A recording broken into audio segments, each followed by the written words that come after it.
Guys have enjoyed the coffee and all the conference so far, but we are at the point we are now at our final closing keynote, and we'll have one more panel after this before we head off to our gala.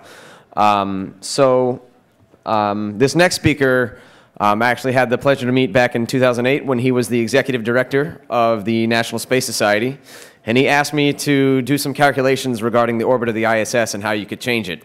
And I promptly embarrassed myself and messed them up. But then I was able to correct them and give him the correct calculations.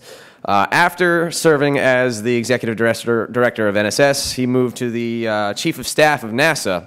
And now today, you all know him as the CEO of Virgin Galactic. And so with that, I'd like to introduce final keynote speaker, George Whitesides.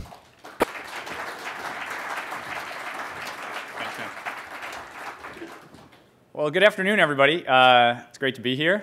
Great to see so many good friends in the audience. I hear it was a good conference. Sorry I wasn't here earlier, but I was on family vacation with my wife's side of the family, and you know how that is. Can't miss it. So I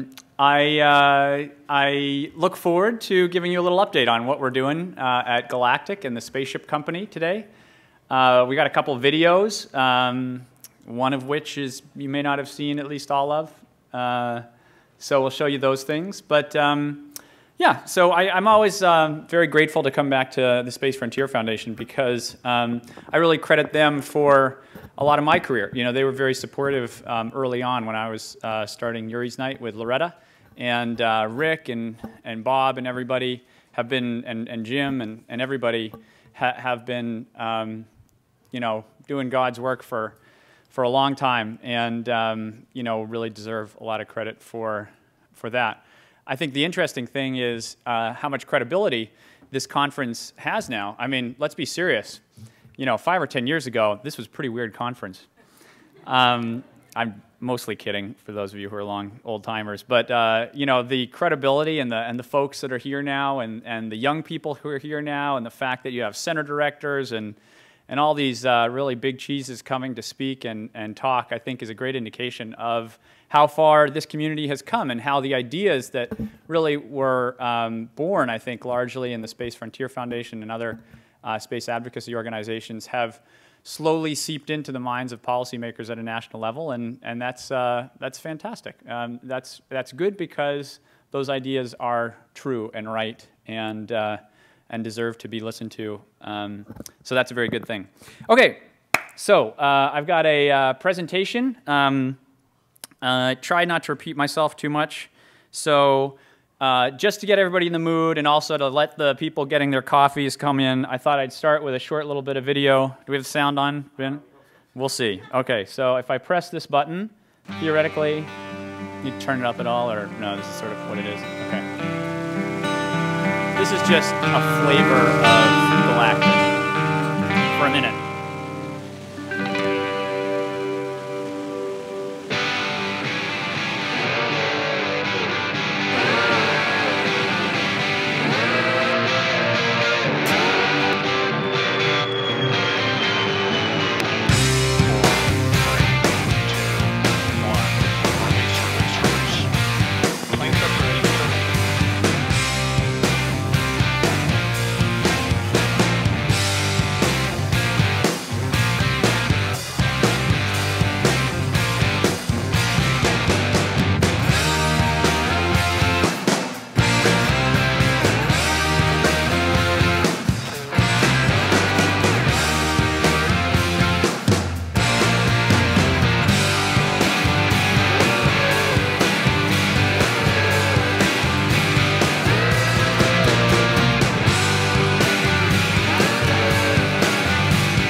That was just to get you in the mood. There's not so much new there, but good stuff. Good stuff. We'll let Jeff Faust identify the one shot that's actually new footage in that reel. It's the feathering one. Okay, so let's get going. Let me tell you about Galactic, and first we got to start with space. So it's all about space. You know, that's what it's all about for me. It's fantastic to see young people in the audience because what we're involved in together is the most important thing that we can be involved in this moment in human history. The things that we will be doing at this moment in human history will influence humankind's pathway for hundreds, thousands, millions of years. I absolutely believe that, and that's why you're all doing the right thing by being here and being involved in space. And this is such an exciting moment because not just Galactic, but there are all these other companies out there and things that are happening. I'm sure you've been talking about this for the last several years. This is, last couple days. This is the view from Spaceship One. We have at least one, but maybe more, actually two technically, Galactic customers in the audience. This is the view that they will experience when they go up to space altitude. Can I have that customer please stand up if I don't mind you calling you out here? There you are. That's awesome. Do we have any others? All right. Well, I'm sure we have other perspectives, so hopefully over the course of the coming years. This is sort of the experience that we're selling. I think I've shown this picture before. This is Dave Clark. He is dating Princess Beatrice. He's our chief salesperson, and he's an amazing guy. He gets to jet around the world and talk to wonderfully successful people who want to do the next big thing in their lives, and he's the one who most of our customers interact with on a daily basis. And this is the vehicle system, which I'll talk more about in a little bit. But for those of you who are just totally new to it, that's Spaceship Two in the middle, six-passenger, two-pilot system with carrier aircraft White Knight 2 around it. Okay, so Galactic has been expanding over the course of the last period of time. It started in 2004 as a sort of an effort to commercialize the pioneering work that Scaled Composites did in the Spaceship One program. And so that was sort of the first thing, suborbital spaceflight for personal space flyers as well as scientists and others. But since then, we've expanded into other things. So orbital spaceflight is something that I'll talk a little bit about today, and also space vehicle manufacturing is another area that I'll talk about today. I am the CEO of something called the Spaceship Company, as well as the CEO of Virgin Galactic, and TSC is a joint venture that we're doing between Virgin and Scaled. So recent progress, there's been really a great patch of progress for the company over the last 6 months. Development program, which I'll talk a little bit more about as we go through the deck. Scaled recently got its FAA experimental permit to begin powered test flight, which is great. Propulsion system work is moving forward. Flight test, we're flying a lot again. Our total deposits now exceed the total space travelers ever. For those of you in the audience, how many people have reached 100 kilometers in altitude ever, human history? 600. Close. 539. Very close, closer. 528 is the answer. Now, how many people have gone over 50 miles in altitude? 535. Anyway, we now have, I think, 536 deposits. So no matter how you slice it, we have more people under deposit than have ever been to space, and we aspire to fly them in the first year or two of commercial operations, which is really exciting. That's the sort of paradigm shift that we're looking for at Galactic, to radically break open the number of people who have been able to experience space and to bring that experience to a dramatically larger number of people. Launcher One is our new orbital launch vehicle, which I'll talk a little bit about, but we just unveiled it at Farnborough Air Show, which was terrific. And then the Spaceship Company is ramping up build of the serial number 2 vehicles. We think that this market is big enough that it's going to require more than one vehicle, so we've built a manufacturing company to essentially carry out that task. And then Spaceport America is really chugging along. There's a lot of stuff going on there. Base build, so-called base build, is nearly complete, and our part of things, the so-called commercial fit-out, will begin later this year.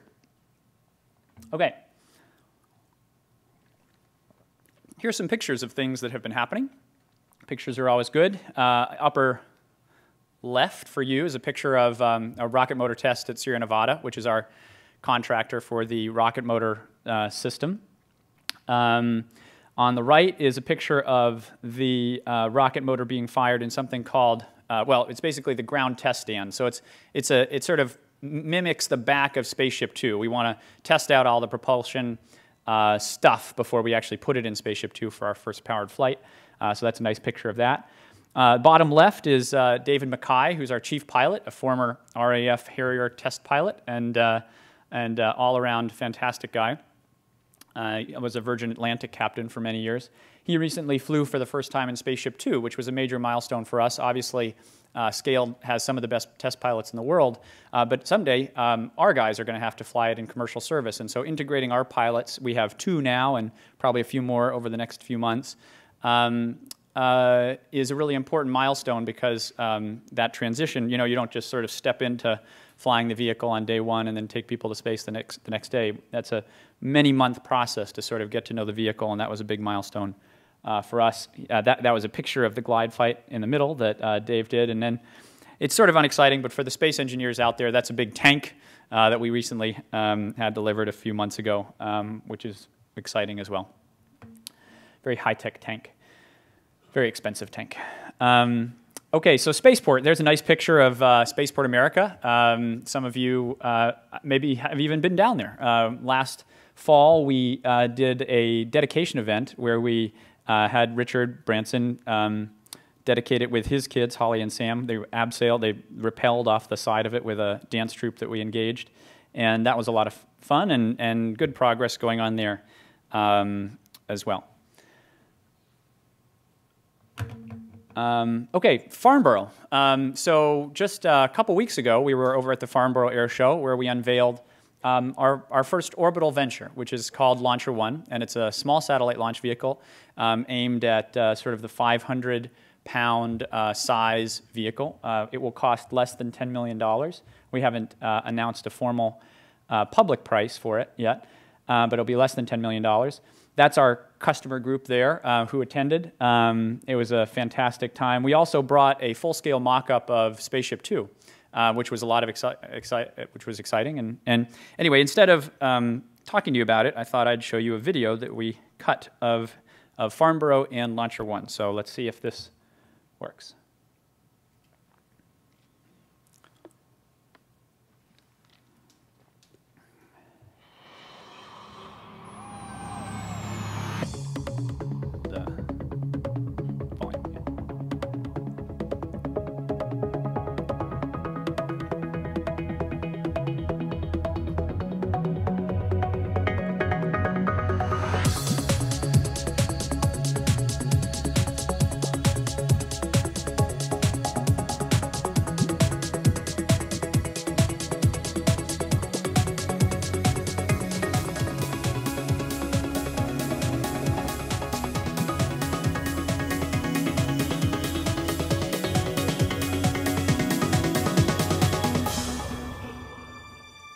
I'm delighted to say that we can announce the next step of the galactic journey.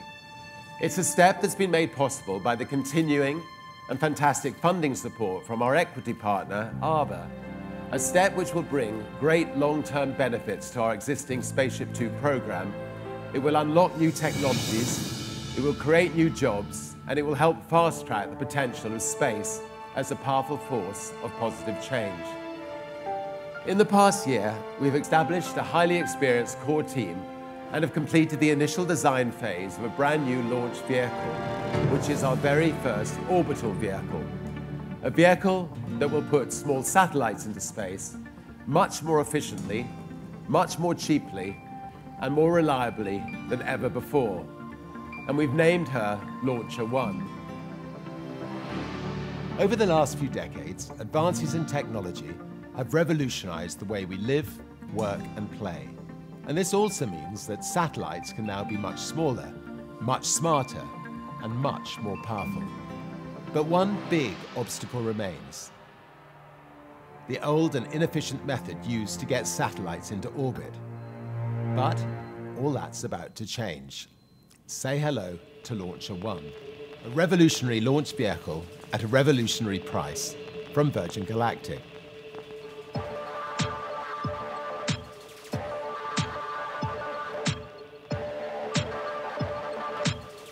With a launch cost aimed to be the lowest in the market, Launcher One is an air-launched rocket from Virgin Galactic's uniquely efficient White Knight II carrier aircraft. Launcher 1 will build upon the design experience of the existing Spaceship Two manned space vehicle and leverage the unique manufacturing and flight testing facilities of Virgin Galactic's sister company, TSC. All right, Steve, I've got the brakes. You can pull the chocks. Mojave Towers, get 2 on holding short at 30. Request takeoff clearance. Runway 30, cleared for takeoff.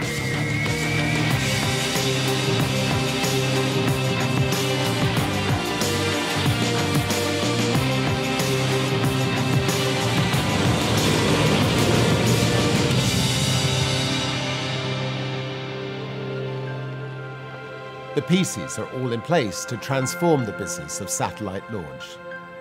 4, 3, 2, 1, release, release, release. Good.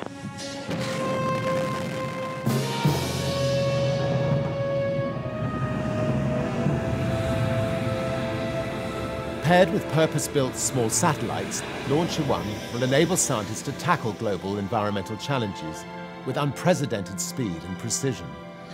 New space businesses will be able to get into operation quickly and cheaply. Nations, states, cities, and even universities and schools will be able to launch dedicated satellites that will answer their diverse needs. Opening up space to everyone will allow us to see, experience, and benefit from it in many different ways. At Virgin Galactic, we have taken the initiative, and we're making it happen. Because space is Virgin territory.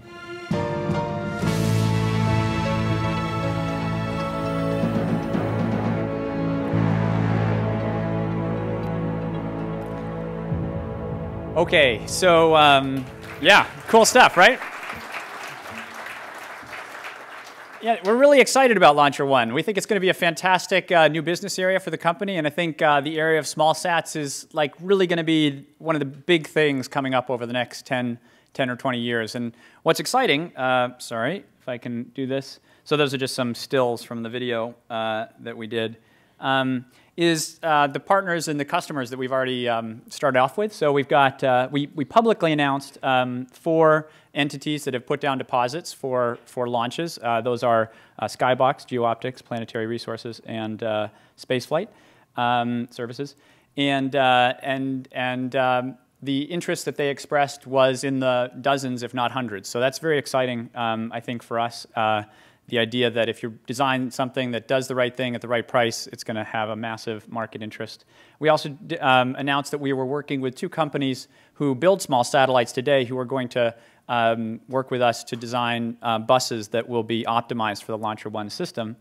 And then just as a small note, but since it's related, we're also working with DARPA on a related system for a program called LASA. We were one of the 3 sort of key companies, along with Boeing and Lockheed, who were selected for that program. There are also some technology companies working on that program as well, which is sort of similar goals. The goal of the LASA program is 100 pounds to orbit for $1 million, with a whole bunch of different conditions based on that. Okay, so another aspect that's really been ramping up is the Spaceship Company. Spaceship Company is hiring, so is VG, but I want to make sure that everybody out there who's thinking about getting a job, either now or maybe when they graduate or whatever, is aware of the Spaceship Company. I think we've got 10 or 20 openings right now. So go over, you can go to the spaceshipcompany.com or the VG site and surf over there, and you'll see the different openings that are available. They're building real stuff. Those are the cabin halves for the next Spaceship Two. There's been a lot of work actually since that picture was taken. The molds are all set out, and lower wing skins are built. Both White Knight 2 and Spaceship 2 are now under construction, the second versions of both of those. So that's an exciting milestone for us.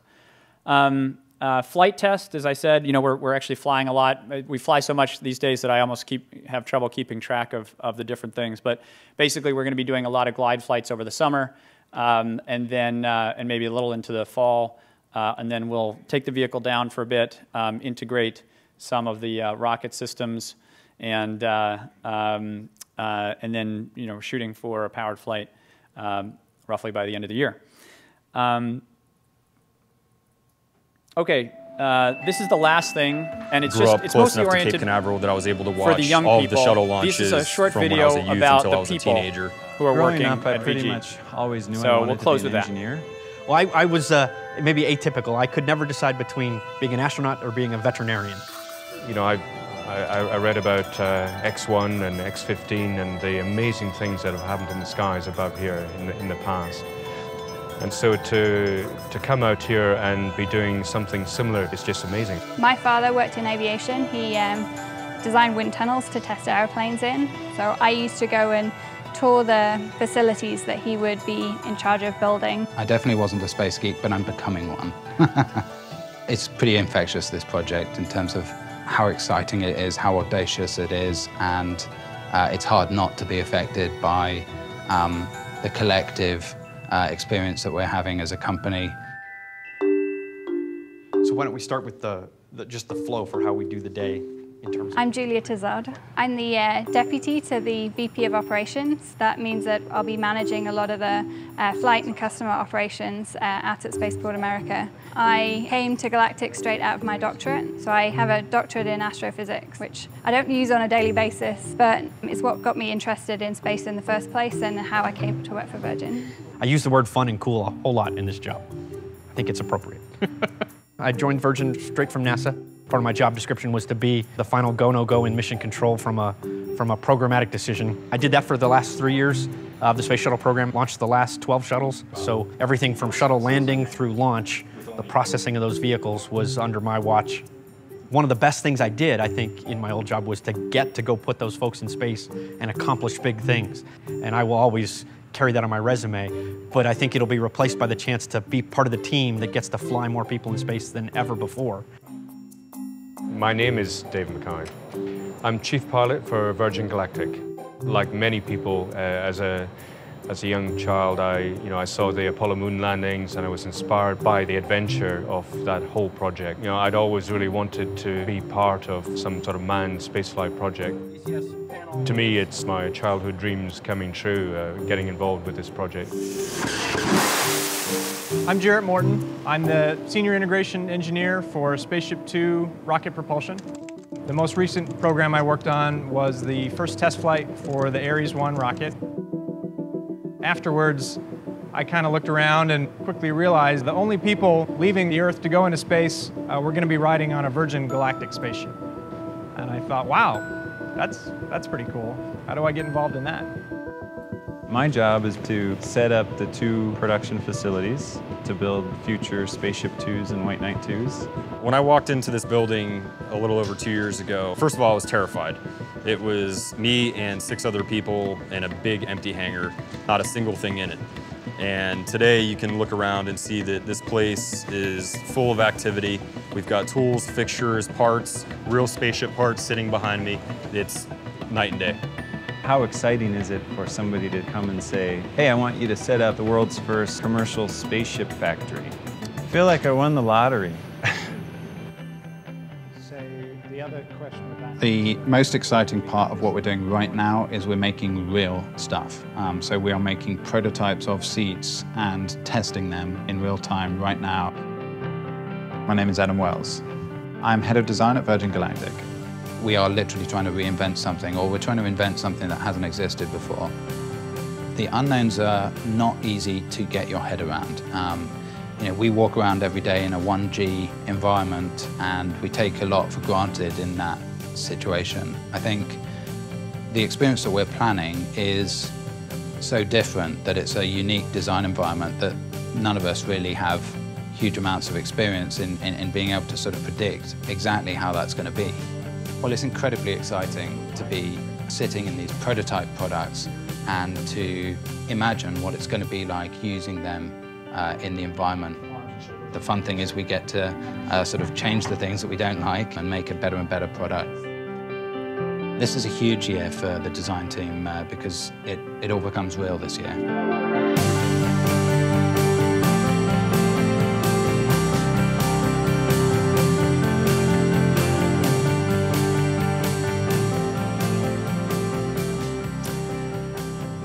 Okay, those are some of the great people who work with us. And the thing that I wanted to highlight was just all the young people in the video. You know, we've got people who are coming right out of school who are jumping into really important roles for the company. And so I would encourage folks who are in school, you know, Julia was doing her PhD and jumped right into a big leadership position. Jarrett is just a few years out. He was at ATK and then came over to us.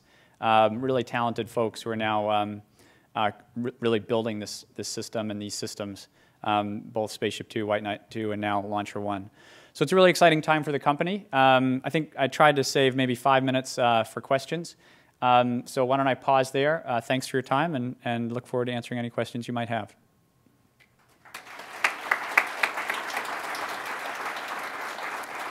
And I'm going to bias towards young people. So if you're young, I'm going to call on you first.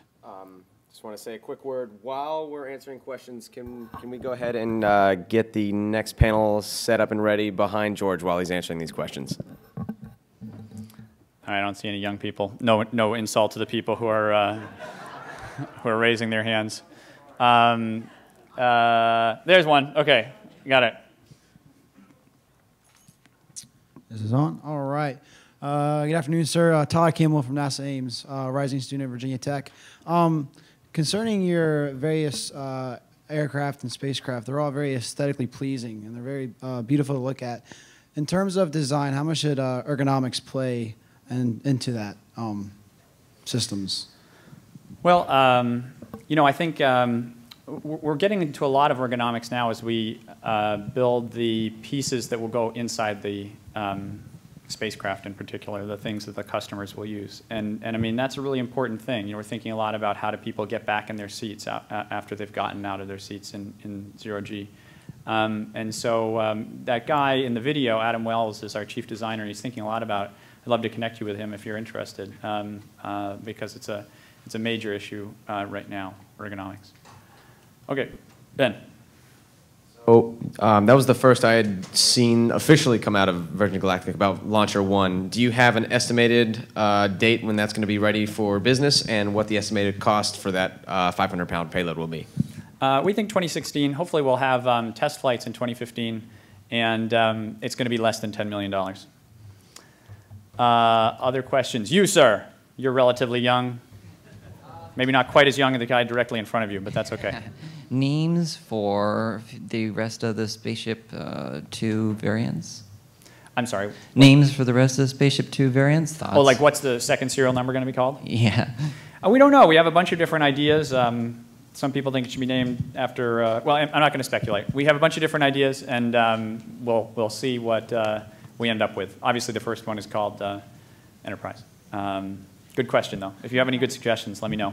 The guy in front had a question there, and we'll try to get through a couple more before the end.